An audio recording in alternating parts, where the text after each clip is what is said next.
নিজ হাতে উপার্জিত কামাই এটা পৃথিবীর শ্রেষ্ঠ কামাই, আলহামদুলিল্লাহ।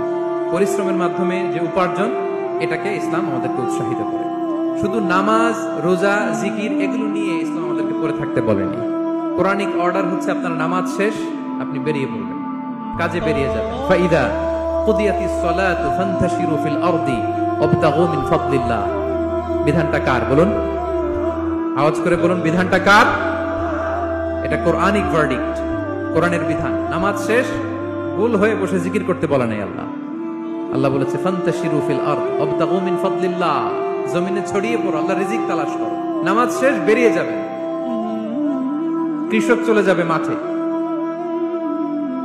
শ্রমজীবী চলে যাবে ফ্যাক্টরিতে, শিক্ষকরা চলে যাবে তাদের শিক্ষা প্রতিষ্ঠানে, কর্পোরেট ওয়ার্ল্ডের লোকেরা চলে যাবে তাদের প্রতিষ্ঠানে। ডেভেলপমেন্ট করতে হবে, সিভিলাইজেশন করতে হবে। নামাজের পরে গোল হয়ে বসে থাকা চলবে না। কি ব্যালেন্স দেখেছেন ইসলাম? আজান হয়েছে তো মসজিদে আসো, নামাজ শেষ বেরিয়ে পড়ো, আলহামদুলিল্লাহ।